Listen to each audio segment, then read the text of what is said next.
पर अगर सब कुछ दे के क्लास के सबसे दूर के कोने में उस बच्चे को बिठा दिया जाए तो उस सब कुछ का कोई फायदा नहीं। 91.2 NIVH छलदून पर मैं हूँ आपके साथ, आपकी आरजे लक्ष्मी। दोस्तों, जिंदगी भले ही आसान ना हो पर राहें मुमकिन है। हम चाहें तो जिंदगी में कुछ भी कर सकते हैं। तो आज हमारे साथ बहुत ही ख़ास शख्सियत मौजूद हैं जिनका नाम है आरुषि गंभीर मैम, जो कि दिल्ली से हैं। और मैं इनके बारे में जितना भी कहूँ उतना कम होगा। ये किसी परिचय की मोहताज तो नहीं है, लेकिन फिर भी एक छोटा सा परिचय मैं आप सभी से करवाना चाहूँगी। आरुषि मैम दिल्ली से हैं, ये तो मैं आपको बता ही चुकी हूँ। Arushi ma'am person with locomotor disability हैं और ये इंक्लूजन स्ट्रैटेजिस्ट हैं, मोटिवेशनल स्पीकर हैं, राइटर हैं और ये कई ऑर्गेनाइजेशंस के साथ काम कर चुकी हैं, जैसे access for everyone, youth forever. ऐसे बहुत सारे ऑर्गेनाइजेशन हैं जिन्होंने इनके साथ काम किया है। और मैम बहुत सारे प्लेटफॉर्म्स पे लिखती हैं और डिसेबल लोगों को अवेयर करती हैं। तो आज हम मैम की जर्नी के बारे में जानेंगे और मैं बहुत एक्साइटेड हूँ उनसे बातचीत करने के लिए। तो सबसे पहले मैम आपका बहुत बहुत स्वागत है 91.2 NIVH छलदून पर। Thank you Lakshmi. मेरा सौभाग्य है आप लोगों के साथ जुड़ना, आप लोगों के साथ आज बात करना। Thank you for having me. सबसे पहले मैम मैं आपकी लाइफ की जर्नी के बारे में जानना चाहूँगी। बचपन से लेकर अब तक की जर्नी आपकी कैसी रही लाइफ की? So I have a locomotor disability, spina bifida, and हाँ, मेरी स्कूलिंग एक कॉन्वेंट से हुई। शुरुआती स्कूलिंग एक कॉन्वेंट से हुई, उसके बाद मैंने अपना 12th कंप्लीट करा। मैं एक BSc ग्रेजुएट हूँ और मैं अपना अभी मास्टर्स कंप्लीट कर रही हूँ डेवलपमेंट कम्युनिकेशन में दिल्ली से। मैं अगर आपको अपने काम के बारे में थोड़ा बताऊं तो 2020 में मैंने एडवोकेसी की शुरुआत की। 2020 में लॉकडाउन के दौरान सोचने का वक्त था, समझने का वक्त था। तो कई और डिसेबल्ड लोगों से मैं जुड़ी सोशल मीडिया के थ्रू और ये रियलाइज हुआ कि कई चीजें जो हम नॉर्मलाइज कर रहे हैं, जो हमने नॉर्मलाइज कर दी एज अ सोसाइटी, वो नॉर्मल नहीं होती। राइट? फील करना कि आप दूसरों से अलग है, बार बार आपको ये जताया जाना दैट यू नो आप कमतर हैं जस्ट बिकॉज आप एक you are a person with disability, ये चीज नॉर्मल ही थी। बहुत बाद में जाके समझ आया 18 साल की उम्र में। जब समझ आया तो लगा कि ठीक है, आवाज भी उठानी चाहिए, बोलना चाहिए, क्योंकि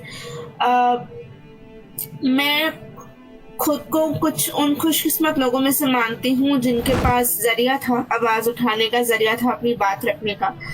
तो सोचा बात रखी जाए। लेकिन शुरुआत मेरी डिसेबिलिटी एडवोकेसी से नहीं हुई। शुरुआत तो केवल एज अ राइटर हुई थी। किताबों में थोड़ा काम पब्लिश किया, लिटरेचर का शौक था तो थोड़ी राइटिंग्स किताबों में पब्लिश करी, मैगजीन्स में काम करना स्टार्ट किया। तो जब वो किया तो समझ आया कि कलम में ताकत होती है, पेन में, आवाज में उतनी जितनी ताकत होती है उतनी कलम में भी होती है। तो कलम का इस्तेमाल करके मैगजीन्स में डिसेबिलिटी के बारे में लिखना स्टार्ट किया। जब वो शुरुआत हुई तो फिर उसके बाद कई ऑर्गेनाइजेशन से वॉलंटियर के तौर पर जुड़ी, जैसे कि एक्सेस फॉर एवरीवन, जो कि एक डिसेबिलिटी एडवोकेसी और न्यूज डिसमिनेशन प्लेटफॉर्म है सोशल मीडिया पर। उनके साथ एज अ एडवाइजर जुड़ी, उनके साथ काम किया। फिर मैंने वॉलंटियर फॉर इंडिया के साथ काम किया, जिनके साथ मैंने खुद का एक प्रोजेक्ट स्टार्ट किया जिसका नाम है एनेबल एजुकेशन। एनेबल एजुकेशन एक एडवोकेसी बेस्ड प्रोजेक्ट है, social media advocacy based project है, जहाँ पर हम स्टूडेंट्स के साथ काम करते हैं, एडुकेटर्स के साथ, टीचर्स के साथ काम करते हैं, कॉलेजेस के साथ काम करते हैं, उन्हें ये हेल्प करने में कि वो डिसेबल्ड बच्चों को इंक्लूड कैसे कर सकते हैं, वो अपने क्लासरूम्स में, अपने कॉलेज में, अपने इंस्टीट्यूशंस में, अपने स्कूल्स में इंक्लूजन कैसे फॉस्टर कर सकते हैं। हम उन्हें इस चीज के साथ मदद करते हैं। तो हम वेबिनार्स कंडक्ट करते हैं जिनको मैं फैसिलिटेट करती हूँ एंड आई एम करंटली वहाँ पे heading a team of 35 people. तो मेरा पूरा एक टीम है जिनके साथ मैं काम कर रही हूँ इसके ऊपर। हमारी एक ऑर्गेनाइजेशन है, I founded enable education. Volunteer for India के अंदर एक फेलोशिप थी, वॉलशिप फेलोशिप के अंदर मैंने एनेबल एजुकेशन को स्टार्ट किया था जनवरी 2024 में। हम डिसेबिलिटी एडवोकेसी पे काम करते हैं स्पेसिफिकली फॉर स्टूडेंट्स। हम एजुकेटर्स के साथ काम करते हैं, हम टीचर्स के साथ काम करते हैं, प्रिंसिपल्स, स्कूल्स, कॉलेजेस, स्टूडेंट्स के साथ काम करते हैं for both schools and colleges, जहाँ पर हम उनको ये हेल्प करते हैं कि वो अपने क्लासरूम में, अपने इंस्टीट्यूशन में इंक्लूजन कैसे ला सकते हैं, कैसे एक डिसेबल्ड बच्चे के लिए एक ऐसा क्लासरूम क्रिएट कर सकते हैं जहाँ पर उसकी जो आशाएं हैं या उसके जो स्किल सेट्स हैं उसको भी हम निखार सके, उसको हम वो एजुकेशन प्रोवाइड कर सके जो उसको चाहिए, ना कि सिर्फ वो रोट लर्निंग एजुकेशन जो कि हमारा at large education system provide करता है। That is enable education। हम I work with a team of 35 people, 35 लोगों की टीम है। हमें सपोर्ट किया है United Nations office on drugs and crime ने, and we have now impacted over 100 students, a lot of educators, and we have now actually started conducting global webinars and in-person seminars as well। तो ma'am, जैसे कि आपने अभी बताया कि आप help करते हैं उन्हें कि इंक्लूसिव कैसे बनाया जाए क्लासरूम को, तो क्या आपको कोई चैलेंजेस आते हैं इस दौरान लोगों को कन्विंस करने में या साथ जोड़ने में? देखिए, डिसेबिलिटी बहुत ही एक टैबू टॉपिक है। हमेशा एक स्टीरियोटाइप रहा है डिसेबल्ड लोगों के अगेंस्ट, चाहे फिर वो कोई भी डिसेबिलिटी क्यों ना हो, राइट। एक स्टीरियोटाइप, एक टैबू रहा है, विच मीन्स कि ना मैंने ये ऑब्जर्व किया अपनी जर्नी में दैट बहुत इजी होता है बच्चों से बात करना, क्योंकि बच्चे क्लीन स्लेट होते हैं, वो डिस्क्रिमिनेशन और वो प्रेजुडिस लेकर के नहीं आते दुनिया में, उनको दुनिया ये सब इनग्रेन करती है, उनको ये सब उनके एनवायरनमेंट से मालूम चलता है कि ऐसे कुछ लोगों से इंटरेक्ट नहीं करना है या कुछ लोगों से कैसे अलग तरीके से इंटरेक्ट करना है। वो शिक्षा उनको समाज देता है, दुनिया देती है, वो सीख कर नहीं आते। बच्चों के साथ उन्हें इंक्लूजन सिखाना थोड़ा सा आसान होता है एज अपोज टू शायद एक एजुकेटर के साथ काम करना जिनके ऑलरेडी परसीव्ड नोशंस हैं कि दुनिया कैसे चलती है, और वो परसीव्ड नोशंस को तोड़ने में चैलेंजेस हमेशा आएंगे। एक्सेप्टेंस एक बहुत स्लो प्रोसेस होता है। तो जब भी हम एक स्कूल में अगर सेशन कंडक्ट करते हैं, जो कि मैं फैसिलिटेट करती हूँ लार्जली, अगर वो सेशन कंडक्ट हो रहे हैं, मैं ये मान के चलती हूँ कि कल सुबह तो इनके स्कूल में इंक्लूजन नहीं आने वाला है। तो हमें ये पता है कि वक्त तो लगेगा, हमें ये पता है बार बार एक सर्टेन ऑडियंस को कम से कम 3 से 4, 6, 8 बार जब तक आप कॉन्वर्सेशन नहीं फॉस्टर करते, जब तक आप एक ऑनगोइंग बातचीत नहीं चलाते हो एजुकेटर्स के साथ, स्टूडेंट्स के साथ, तब तक it is going to be little difficult. But किसी को तो वो बातचीत, किसी को वो कॉन्वर्सेशन स्टार्ट तो करना पड़ेगा, तो हम वो स्टार्ट करने की कोशिश करते हैं। चैलेंजेस आते हैं, लोग मानते नहीं है। आई थिंक लोगों को सबसे पहले यही बताना कि क्यों इंक्लूजन जरूरी है बहुत बड़ा चैलेंज है, क्योंकि जैसे चल रहा है वैसे चलाना बड़ा आसान होता है कि जैसे चल रहा है चलने दो, चलने दीजिए, कोई बात नहीं। बट द थिंग इज, आप एक बहुत अच्छा, बहुत बड़ा तादाद में एक ह्यूमन रिसोर्स प्रेजेंट होता है जिसको आप वेस्ट कर रहे हो बचपन से, राइट। क्योंकि आप उसको वो चीजें नहीं प्रोवाइड कर रहे बच्चे को जो कि उसको चाहिए, जो कि जिससे कि वो थ्राइव कर पाएगा। तो इंक्लूजन की नीड बताने से हमारा चैलेंज स्टार्ट होता है। उसके बाद द वर्ल्ड इज चेंजिंग, बहुत सालों में फर्क आया है, तो पीपल वांट टू लिसन। अगर आप बात करना जानते हैं तो लोग सुनना पसंद करते हैं टू एन एक्सटेंट। तो होपफुली वी आर होपिंग कि चैलेंजेस हैं बट चेंज आएगा स्लोली बट श्योरली। तो मैं ये जानना चाहूँगी कि जब आपने लाइफ में अपने करियर की शुरुआत की, अगर मैं आपकी लाइफ की बात करूँ, तो आपको क्या क्या चैलेंजेस आए अपनी लाइफ? स्कूल से बात करना चाहूँगी मैं। मेरी स्कूल लाइफ कोई बहुत खास नहीं थी, तो मेरे कुछ भी दोस्त थे नहीं। अलग रहना, अलग हो गई या अलग कर दिया गया पता नहीं, अब वो अभी भी फिगर आउट करना एज एन एडल्ट बाकी है कि क्या हुआ वहाँ पे गड़बड़। पर अकेली रही, अकेले खाना पीना, स्कूल के एक्सपीरियंसेस बहुत अच्छे नहीं थे, क्योंकि बच्चों को उस समय तो बिल्कुल ही समझ नहीं आता था कि कैसे हम इंटरेक्ट करेंगे जो हमसे डिफरेंट है उनसे। तो इस वजह से वो नहीं इंटरेक्ट कर पाते थे, और शायद मैं खुद एक इंट्रोवर्ट थी तो मैं भी नहीं उतनी कोशिश कर पाती थी जितनी करनी थी। तो वहां से लेकर चैलेंज स्टार्ट हुआ तो कॉन्फिडेंस थोड़ा कम ही था कि लाइफ में कुछ कर पाएंगे। फिर ग्रेजुएशन आई। ग्रेजुएशन में एक्चुअली कॉलेज में जो एक्सेसिबिलिटी मिली, जो इंक्लूजन मिला मुझे, उसने रियलाइज कराया कि जो हुआ वो सही नहीं हुआ। जो एक्सेसिबिलिटी नहीं मिली, मतलब आपको लगा कि गलत थी चीजें, बहुत चीजें गलत थी, वो एहसास तब जाकर हुआ फर्स्ट ईयर ऑफ कॉलेज के अंदर। फिर उसके बाद 2-3 साल काम किया, पर फुल टाइम इसमें आने का कोई विचार तब भी नहीं था। मैं 3 साल ग्रेजुएशन के मैं काम करती रही, बहुत असाइनमेंट्स लिए, इधर टॉक्स करी, कभी कुछ लिखा, कभी कुछ इवेंट्स भी किए। मास्टर्स में जब मुझे वॉलंटियर फॉर इंडिया ने अप्रोच किया उनके वॉलशिप फेलोशिप के अंदर to do a project on disability, जो मैं करना चाह रही थी, तब लगा दैट तब भी था कि कॉन्फिडेंस तो था नहीं, तो कैसे करेंगे इतनी बड़ी टीम। उस समय I had a team of 75 people, 75 लोगों की टीम थी जो मेरे को खुद हेड करनी थी, और लीडरशिप एक्सपीरियंस कुछ खास था नहीं अब मेरे पास। तो फिर भी मैं कहा ठीक है, शुरू करते हैं, क्योंकि काम ये तो करना है, क्योंकि इसकी जरूरत है, कोई कर नहीं रहा। उस पर्सपेक्टिव से कोई बात नहीं कर रहा कि एक बच्चे के लिए सोशली कैसे इंक्लूड किया जाए क्लासरूम के अंदर। हम लिफ्ट्स की बात कर लेते हैं, हम रैंप्स की बात कर लेते हैं, हमने टैक्टाइल पाथ्स की भी बात करी है, हमने बोला हैंड रेल्स होनी चाहिए, हमने बोला ब्रेल होनी चाहिए, बहुत कुछ होना चाहिए। पर अगर सब कुछ देख के क्लास के सबसे दूर के कोने में उस बच्चे को बिठा दिया जाए तो उस सब कुछ का कोई फायदा नहीं। उन सब कुछ पे फिर पैसे लगाने का, फंड्स देने का कोई मतलब नहीं बनता फिर। तो ये स्टार्ट किया, जब उस टीम को हेड किया, जब उस टीम ने अच्छा काम किया, जब हमने वेबिनार्स किए, रिजल्ट्स दिखे, हमें दिखा हम कितने बच्चों को इम्पैक्ट कर पा रहे, कहीं ना कहीं वहां से कॉन्फिडेंस आया। कहीं ना कहीं लगा कि ओके, पाथ सही है, तो अब इसको फुल टाइम परस्यू करना सही होगा।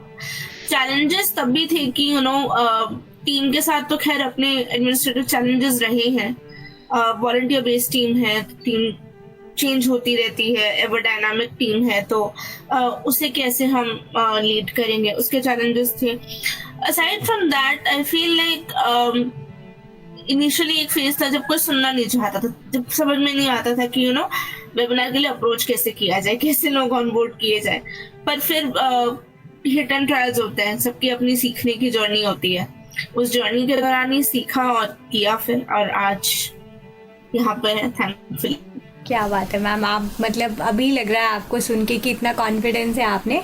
एज अ कंटेंट क्रिएटर आपने कैसे अपनी जर्नी स्टार्ट की और कैसे आपको प्रेरणा मिली कि आपको लिखना है? जैसा मैंने कहा, मैं लिखती सिर्फ शौक के लिए थी, और लिखने का टाइम भी खैर मुझे पहली बार जिंदगी में लॉकडाउन के वक्त मिला, क्योंकि उसके पहले स्कूल होता था, फिजियोथेरेपी, ट्यूशन, ये वो फलाना चीजें होती थी, तो वक्त नहीं मिलता था। वक्त की किल्लत से आई थिंक हम सभी परेशान है 24 घंटे होने के बावजूद भी। तो लॉकडाउन में वक्त मिला, थोड़ा बहुत लिखा, 1-2 जगह पब्लिश हुई, थोड़ा सा कॉन्फिडेंस आया। पहले जब लिखा तो डिसेबिलिटी पे नहीं लिखा, नॉर्मल लिटरेरी ऐसी पोएट्री पीसेस थे। फिर लगा कि नहीं, ये एक अच्छा टूल बन सकता है डिसेबिलिटी एडवोकेसी का। तो फिर मैगजीन्स में करना स्टार्ट किया, वेबसाइट्स में काम करना स्टार्ट किया। बहुत सारी वेबसाइट्स में पब्लिश की गई हूँ, जैसे कि women's web, feminism in India, youth की आवाज, मीडियम, इन सारी जगहों पे पब्लिश हुई। बहुत सारे पब्लिशर्स के साथ किताबों में भी काम करती रही। उसके बाद कंटेंट क्रिएटर बनना प्लान नहीं था। तो अभी भी अगर आप मेरा इंस्टाग्राम जा करके देखोगे तो बहुत कंसिस्टेंट नहीं है। इत्तेफाकात हो गया कि ठीक है, ट्रेंड कर जाते हैं इंस्टाग्राम पे फन चीजें कोट एंड कोट ट्रेंड करती हैं, डांसेस ट्रेंड कर जाएंगे, म्यूजिक ट्रेंड कर जाएगा। तो मेरे दिमाग में था कि अगर इसको हम डिसेबिलिटी में ढाल देंगे तो कम से कम 4 लोग देखेंगे, उन्हें समझ आएगा इंटरेक्शन कैसे करना है, सोशली कैसे इंटरेक्ट करना है। तो उससे जर्नी स्टार्ट हुई। फिर मैं अपना जो काम था, जो लिटरेरी वर्क था, वो पोस्ट करने लगी, थोड़ी बहुत पोएट्री पोस्ट करने लगी। ट्रेंड्स अप बंद कर दी, क्योंकि अब काम इतना है कि अब वक्त नहीं मिल पाता कि एक्चुअली बैठा जाए, कंटेंट क्रिएट किया जाए, वीडियो बनाया जाए।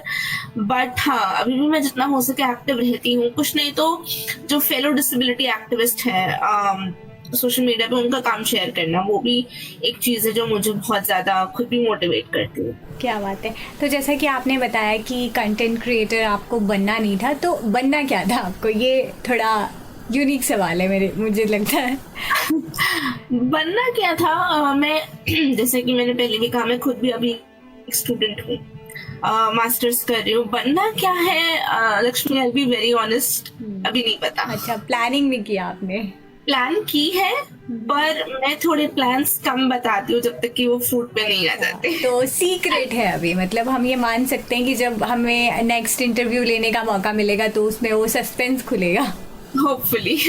अच्छा, तो मैम मैं ये जानना चाहती हूँ आपसे कि ये थोड़ा फनी सा सवाल है कि सबको लगता है, जैसे अभी आपने कहा कि वक्त की आपके पास कमी है, तो अगर मैं आपको कहूँ कि एक दिन के लिए वक्त की मुट्ठी को आप कैद कर लो, तो आप कौन सा वक्त लाना चाहेंगी जो सबसे बेस्ट लगा हो आपको अपनी ज़िंदगी में? मैं आपको एक बात बताती हूँ। मैंने एक रील पोस्ट करी थी बीच में सोशल मीडिया पर, जिसका कैप्शन था living the life I manifested and created.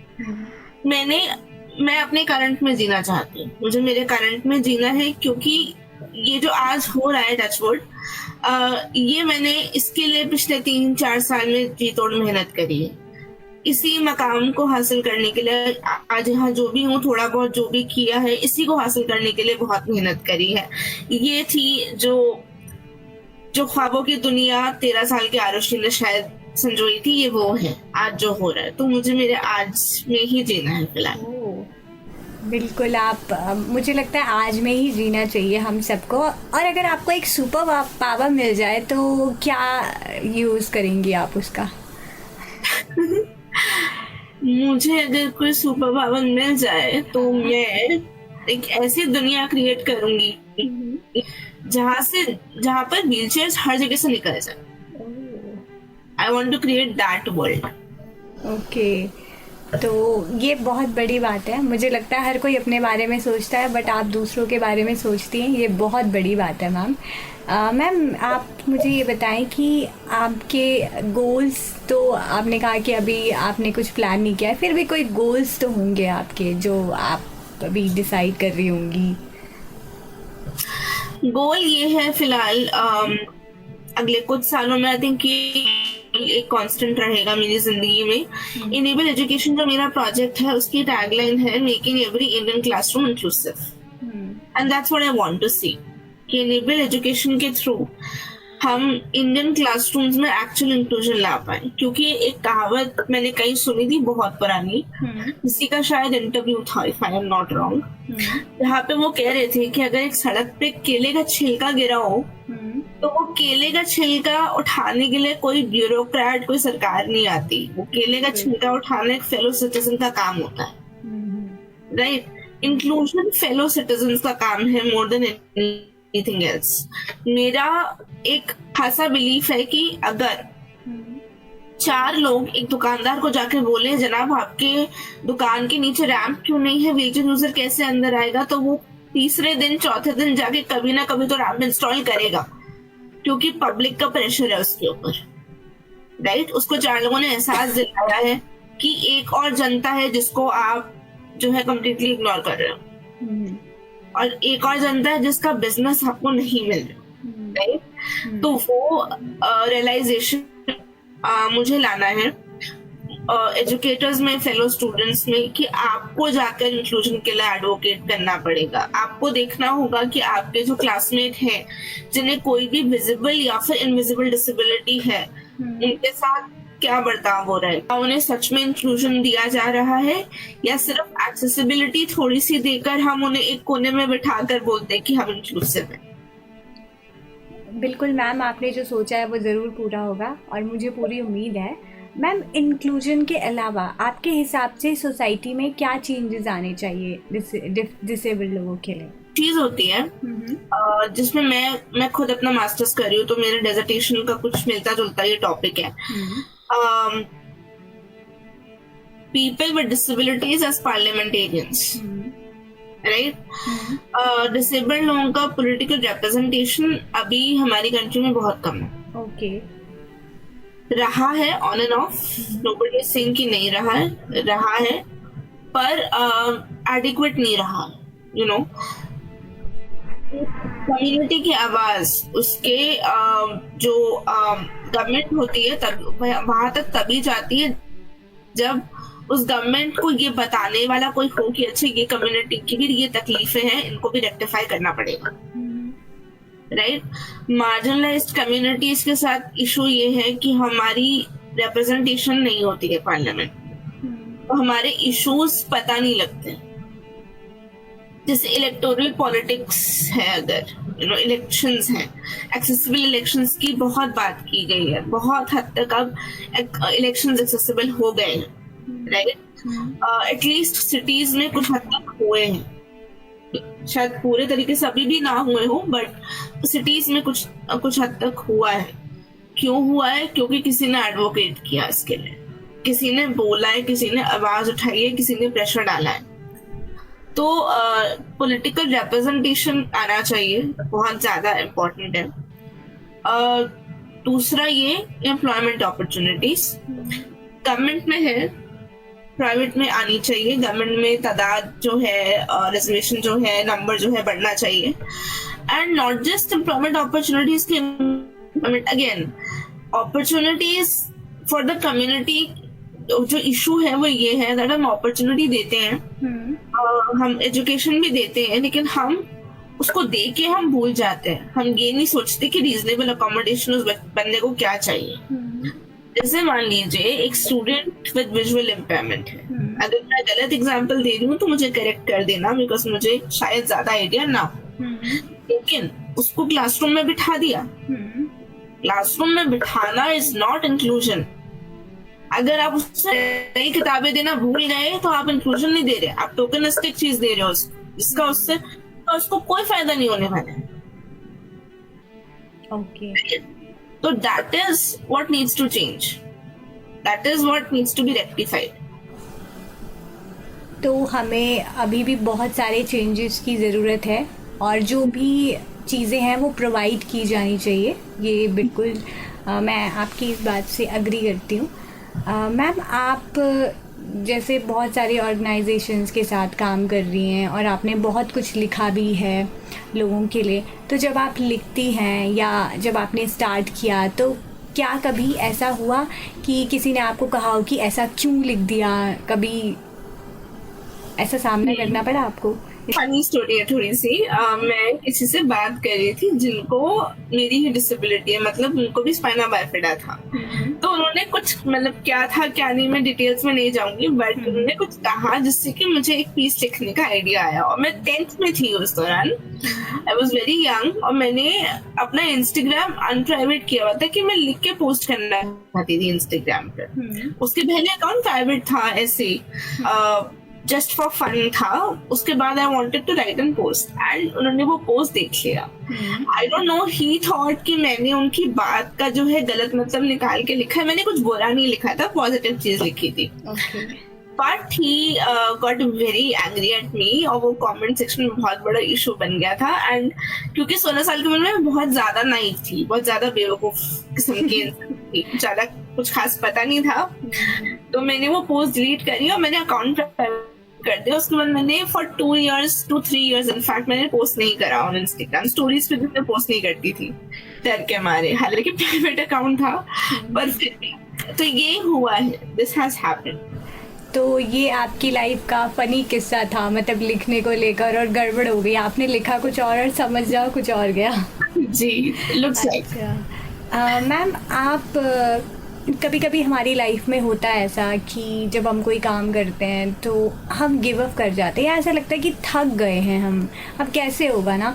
तो आप कभी ऐसा महसूस करते हो, और अगर हाँ तो मतलब कैसे आप मूव ऑन करते हो, अपने आप को मोटिवेट कैसे करते हो जब आप इस स्टेज में होते हो? तो क्या होता है ना Lakshmi, I am of the firm belief कि एक डिसेबल्ड इंसान के तौर पे मैं एक कॉन्स्टेंटली एक नॉन डिसेबल्ड वर्ल्ड से कम्पीट कर रही हूँ। मतलब अपॉर्चुनिटीज का पूल तो वही है, उसमें ही नॉन डिसेबल्ड लोग भी हैं, उसमें ही मैं भी हूँ, right.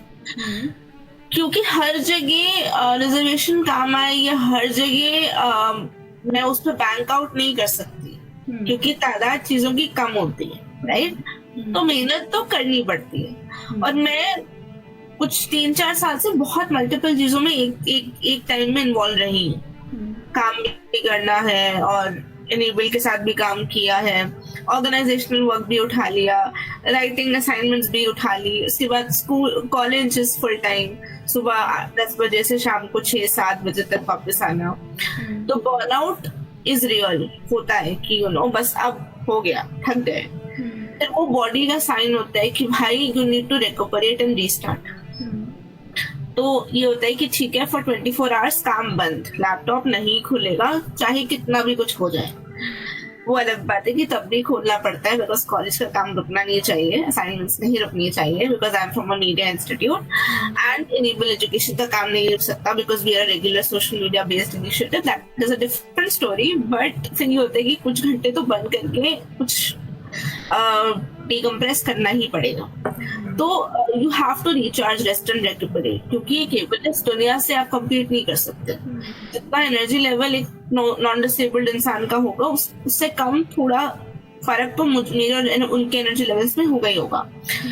But you also have to listen to your body, क्योंकि मैंने एक फेज मेरा था when I was not listening to my body and उसके बाद बीमारी आई, और बीमारी आई तो ऐसी आई कि बस एक हफ्ता फिर काम रुक गया तो रुक ही गया। तो वो सुनना पड़ता है।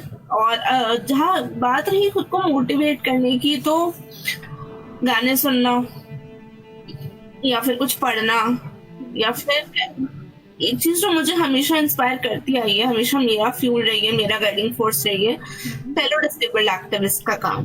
तो मैं उनकी पोस्ट खोल के पढ़ने लगती हूँ कि अच्छा व्हाट आर दे डूइंग। तो तब होता है कि okay, get back to work, it has to keep going, the show must go, so that हम में से हर किसी ना किसी का कोई आइडल होता है, हम फॉलो करते हैं। तो आप किन्हें फॉलो करती हैं जब आपको मोटिवेशन लेना होता है? तो बहुत सारे लोग ऐसी, मैं थोड़ी वैसी इंसान हूँ, आई डोंट आइडियलाइज पीपल, क्योंकि हर इंसान में फ्लॉज होते हैं और एट द एंड जब फ्लॉज जब पता लगते हैं तो कुछ खास खुशी नहीं होती है खुद को।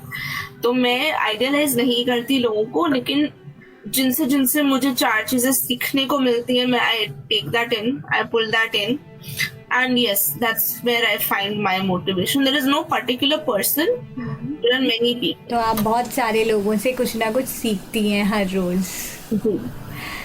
मैम, सबसे अच्छा लग रहा है आपसे बात करके, और हम भी बहुत कुछ सीख रहे हैं आपसे, और आज मैंने भी आपसे बहुत कुछ सीखा। और सबसे अच्छी चीज़ जो मुझे लगी वो ये है कि आप में काफ़ी एनर्जी है। मतलब आपकी आवाज़ को सुनकर ऐसा लग रहा है, अगर मैं इमेज क्रिएट हो रही है मेरे मन में, जैसे आप बहुत चुलबुले से हो और कभी मस्ती करने का दिल करे तो आप मस्ती भी करते हो। तो आप फ्री टाइम में कभी मस्ती करते हो दोस्तों के साथ? पर मुझे तो ऐसा लग रहा है आपकी आवाज़ को सुन के कि आप बहुत मस्ती करते होंगे। मेरा मस्ती का आइडिया बहुत डिफरेंट है। मुझे कई लोग ओल्ड स्कूल भी बोलते हैं उससे। मेरा मस्ती का idea is me listening to music and coffee. That's मेरा मस्ती का आइडिया। मैं बाहर जाना पसंद करती हूँ, but not to a very large extent, क्योंकि एक तो इनएक्सेसिबिलिटी, मतलब किसी भी रेस्टोरेंट में आपने जाना है, आप पहले 4 जगह फोन करेंगे, सर आपके पास रैम है या नहीं, तब तो जाकर के एक रेस्टोरेंट आपको मिलता है जाने के लिए। या but that is my idea of having fun, a coffee, a good book and some music.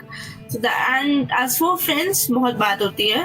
College के फ्रेंड्स हैं, उनसे बात हो जाएगी। टाइम कम मिलता है, बट हाँ बात होती है। सिस्टर्स से बात, कजन से बात होती है, वैसा। ओके मैम, इसके अलावा भी आप डिसेबल लोगों के लिए अभी कौन कौन से ऐसे प्रोजेक्ट हैं इनेबल इंडिया के अलावा जो आप अभी रन कर रही हैं या रन करेंगी फ्यूचर में? कहीं ना कहीं मैं अभी खैर इनेबल एजुकेशन के साथ काम कर रही हूँ, एंड और भी चीजें चलती हैं जो मैं अभी खैर डिस्क्लोज नहीं करूंगी, क्योंकि अभी they are still in the works that. But मेरे दिमाग में इतना ख्याल बार बार आता है। तो I have a younger sister basically, and वो सीखती आई है डांस, म्यूजिक वगैरह बचपन से, एंड मैंने भी सीखा, बट वो छूट गया 2-3 साल में, बिकॉज जहाँ मैं सीखती थी वो ऊपर था, सीढ़ियों में था। तो my father could not take me beyond the point, क्योंकि ऑफ कोर्स रेंट कितने साल तक आप एक बच्चे को उठा करके सीढ़ियों पे ले जा पाएंगे। कहीं ना कहीं मेरे दिमाग में हमेशा ये आता है काश एक अकेडमी हो, एक आर्ट्स अकेडमी हो specifically for children with all kinds of disabilities, जहाँ पे ट्रेनर भी सेंसिटाइज्ड हो कि कैसे बच्चों को सिखाना है, चिल्ड्रन विद डिसेबिलिटीज को सिखाना है, जहाँ पे अलग अलग एक्टिविटीज हो, डांस से लेके म्यूजिक से लेके चेस से लेकर आर्चरी से लेकर।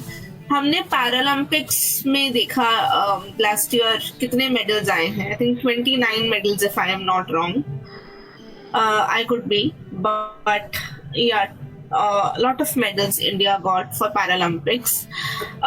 We need to encourage more children with disabilities to take up sports, to take up activities, to take up art forms, क्योंकि कभी भी आर्ट किसी एक दायरे में बंधा नहीं होता, right?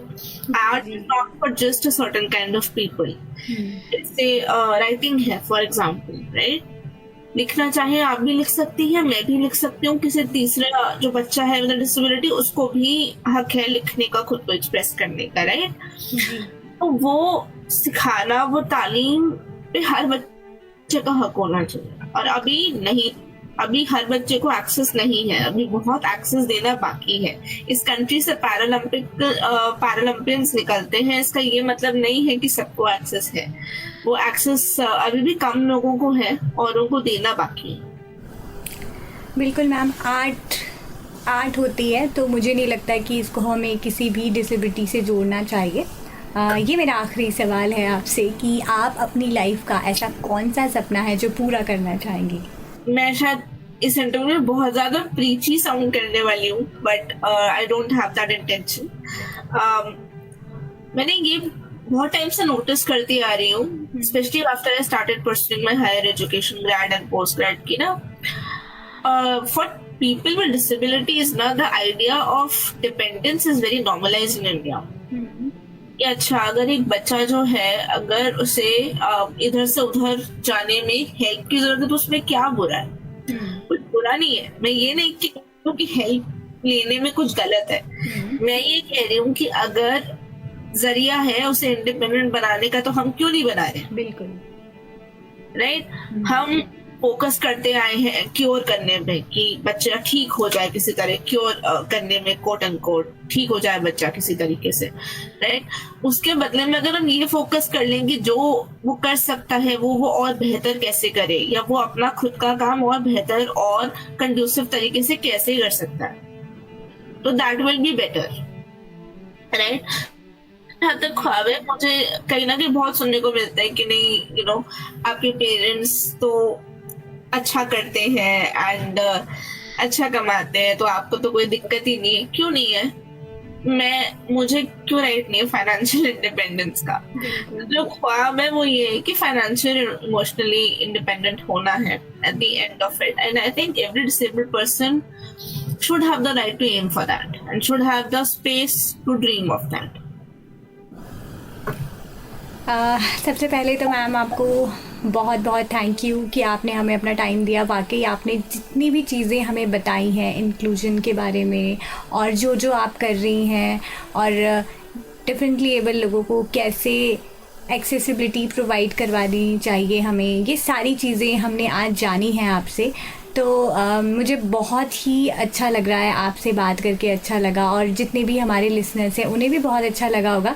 मैम, आखिर में आप हमारे लिसनर्स को क्या मैसेज देना चाहेंगी हमारे इस रेडियो के थ्रू? आखिर में मैं ये मैसेज देना चाहूंगी हर लिसनर को, इनफैक्ट हर किसी को जो भी इसे देखेंगे, इसे सुने, इंक्लूजन सिर्फ मेरा काम नहीं है, इंक्लूजन एडवोकेसी सिर्फ डिसेबल्ड लोगों का जॉब नहीं है। आपको भी हमारे साथ हाथ में हाथ मिलाकर चलना होगा एक इंक्लूसिव दुनिया बनाने के लिए, क्योंकि जहाँ मेजॉरिटी बोलती है वहाँ पे हर कोई सुनता है। तो अगर जब तक आप जाके नहीं बोलेंगे किसी को कि आपकी बिल्डिंग इनएक्सेसिबल क्यों है, जब तक आप एक स्कूल में एज अ स्टूडेंट नहीं बोलेंगे कि अच्छा मेरा क्लासमेट है जो कि पर्सन विद डिसेबिलिटी है, उसको आप खेलने लेकर चलिए, ग्राउंड में लेकर लिए मेरे साथ, या फिर उसे योगा क्लासेस क्यों नहीं अलाउड है, या उसको कंप्यूटर लैब्स क्यों मिस कर रहा है वो जस्ट बिकॉज वो स्टेप्स में है और ऊपर है इन द सेकंड फ्लोर और व्हाटएवर। जब तक आप खुद जाकर के नहीं बोलोगे चेंज नहीं आएगा। बदलाव आपसे स्टार्ट होता है, इंक्लूजन आपसे उतना ही स्टार्ट होता है जितना कि एक डिसेबल्ड बच्चे से स्टार्ट होता है। So start talking, start taking a stand and start creating partnerships with people with disabilities to create a more inclusive world. Thank you. Thank you ma'am. जाते जाते आप हमें ये भी बता दीजिए कि आपको कैसा लगा आज हमारे साथ जुड़ के। बहुत खुशी है मुझे कि आप लोगों ने रीच आउट किया और ये हम कर पाए, क्योंकि मुझे हमेशा से एक इच्छा रही है to connect with platforms, to not just spread my mission but also to help the larger audiences understand कि वो क्या कर सकते हैं। कि कई बार ये क्या होता है कि लोग मदद करना चाहते हैं, people want to join hands but they don't know how। अगर आपको नहीं पता कि आप कैसे किसी को मदद कर सकते हैं, आप उसको मदद नहीं कर पाएंगे। लेकिन आपको कैसे मदद करनी है वो आपको खुद पूछना पड़ेगा, आपको सुनना पड़ेगा, आपको समझना। तो मैं आई थिंक ऐसे प्लेटफॉर्म से जुड़ना चाहती हूँ जहाँ पर मैं लोगों को लार्जली बता सकूँ कि how they can create a more inclusive world, not just for children but for everybody who has a disability or other marginalized communities for that matter. So yes, thank you for having me. Thank you ma'am. एक बार फिर से हम आपको दिल से शुक्रिया कहना चाहेंगे। दोस्तों, बदलाव लाने की ज़रूरत हम सबको है। जब हम बदलाव लाएंगे तभी दुनिया बदलेगी। और हमारे साथ अभी मौजूद थी आरुषि गंभीर मैम, जिन्होंने अपने बारे में बताया, अपनी लाइफ की जर्नी के बारे में बताया और कैसे वो काम करती हैं और कितनी सारी एनर्जी है उनमें, और उन्होंने कभी भी अपनी लाइफ से गिव अप नहीं किया। ये सब उन्होंने हमें बताया और आज हमने उनसे सीखा। तो हम फिर मिलेंगे आपसे एक और नए एपिसोड के साथ। तब तक के लिए मुझे यानी अपनी दोस्त लक्ष्मी चौहान को दीजिए इजाज़त। सुनते रहिए 91.2 NIVH। हेलो दो।